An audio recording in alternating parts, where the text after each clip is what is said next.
Hi అండి. అందరికీ నమస్కారం. Welcome to my channel. ఈ వీడియోలో ఏపీ క్యాబినెట్ భేటీలో పీఆర్సీపై నిర్ణయం, ఉద్యోగులకు ఆమోద ముద్ర. దీనికి సంబంధించిన పూర్తి తాజా సమాచారాన్ని ఈ వీడియోలో తెలుసుకుందాము.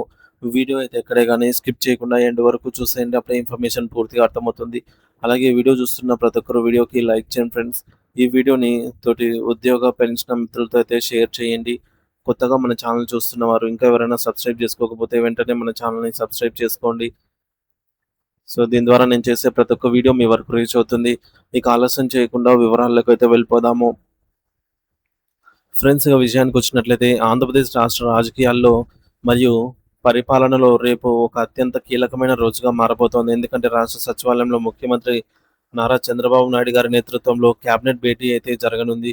ఈ సమావేశం పట్ల రాష్ట్ర వ్యాప్తంగా ఉన్న లక్షలాది మంది ప్రభుత్వ ఉద్యోగులు, ఉపాధ్యాయులు మరియు పెన్షనర్లు 1000 కళ్ళతో ఎదురు చూస్తూ ఉన్నటువంటి ఎదురు చూస్తూ ఉన్నారనమాట. ఎందుకంటే వారి భవిష్యత్తుకు సంబంధించి కీలక నిర్ణయాలు ఈ వేదిక పైనే వెలువడే అవకాశం అయితే ఉంది.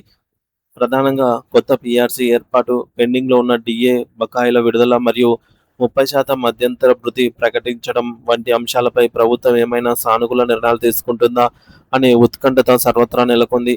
ఈ కేబినెట్ భేటీ రేపు ఉదయం 10:30 వెలగపూడిలోని సచివాలయంలో మొదటి బ్లాక్ కాన్ఫరెన్స్ హాల్‌లో అయితే ప్రారంభం కానుంది. ఈ సమావేశానికి మంత్రులందరూ తమ శాఖల నివేదికలతో హాజరు కాబోతూ ఉన్నారు. ఈ సమావేశంలో కేవలం ఉద్యోగుల అంశాలే కావడంతో రాష్ట్ర సర్వతోముఖాభివృద్ధికి సంబంధించినటువంటి మరికొన్ని కీలక నిర్ణయాలకు కూడా ఆమోద ముద్ర లభించనుంది. ముఖ్యంగా రాష్ట్రంలో కొత్తగా మంజూరు చేయాల్సిన సామాజిక పెన్షన్ల ప్రక్రియ గురించి, అర్హులైన కొత్త లబ్ధిదారుల ఎంపికపై ఈ యొక్క భేటీలో ఒక స్పష్టమైన రోడ్ మ్యాప్‌ను రూపొందించబోతూ ఉన్నారు. సమాజంలోని అట్టడుగు వర్గాలకు సంక్షేమ పథకాలు అందజేయడంలో ప్రభుత్వం ఎక్కడా రాజీ పడకూడదని భావిస్తోంది. అలాగే రాష్ట్రానికి పెట్టుబడులను ఆకర్షించే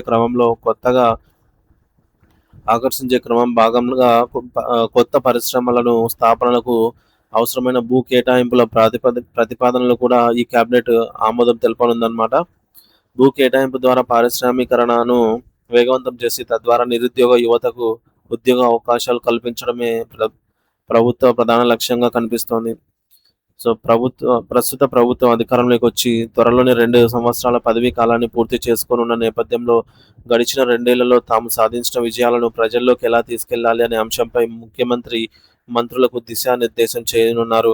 ప్రభుత్వం అమలు చేస్తున్న సంక్షేమ పథకాలు క్షేత్రస్థాయిలో ప్రతి పేదవాడికి అందుతున్నాయా లేదా అనే విషయాన్ని పర్యవేక్షించాలని ఆయన సూచించబోతున్నారు. ఎజెండాలో ఉన్న అంశాలు ముగిసిన తర్వాత రాష్ట్రంలోని తాజా రాజకీయ పరిణామాలపై కూడా చర్చ జరిగే అవకాశం ఉంది. ముఖ్యంగా రాష్ట్రంలో అక్కడక్కడ తలెత్తిన పెట్రోల్ మరియు డీజిల్ సరఫరా సమస్యలపై ముఖ్యమంత్రి సంబంధిత శాఖల అధికారులతో సమీక్ష నిర్వహించి ప్రజలకు ఎటువంటి ఇబ్బంది కలగకుండా చూడాలని ఆదేశించనున్నారు. ఇంధనం సరఫరాలో అంతరాయం కలగకుండా ముందస్తు చర్యలు తీసుకోవడంపై చర్చ సాగనుంది. రాజకీయంగా చూస్తే ప్రభుత్వంపై ప్రతిపక్షాలు చేస్తున్నటువంటి ఆరోపణలను మరియు సోషల్ మీడియాలో జరుగుతున్న దుష్ప్రచారాన్ని సమర్థవంతంగా ఎలా తిప్పికొట్టాలనేది దానిపై ప్రభుత్వం ఒక వ్యూహం రచన చేయబోతోంది. ప్రతిపక్షాల విమర్శనలోని వాస్తవాలను ప్రజలకు వివరించడం మరియు సోషల్ మీడియా వింగ్‌ను మరింత బలోపేతం చేయడంపై చర్చ జరగవచ్చు. అలాగే ఇటీవల కొంతమంది మంత్రులు సింగపూర్ పర్యటనకు వెళ్ళి వచ్చారు. అక్కడ వారి వారు జరిపినటువంటి చర్చలు విదేశీ పెట్టుబడుల సాధనలో సాధించిన పురోగతి మరియు ఆంధ్రప్రదేశ్ అభివృద్ధికి సింగపూర్ మోడల్‌ను ఎలా అన్వయించుకోవచ్చు అనే వివరాలను వారు కేబినెట్ దృష్టికి తీసుకురానున్నారు. విదేశీ ప్రతినిధులతో కుదుర్చుకున్నటువంటి ఒప్పందాలు ఎంఓయూకు రాష్ట్రానికి ఎంతవరకు ప్రయోజనకరంగా ఉంటాయో వివరించనున్నారు. అయితే కేబినెట్ భేటీలో అన్నిటికంటే ప్రధానంగా చర్చకు రాబోయేది ఉద్యోగుల సమస్యలే.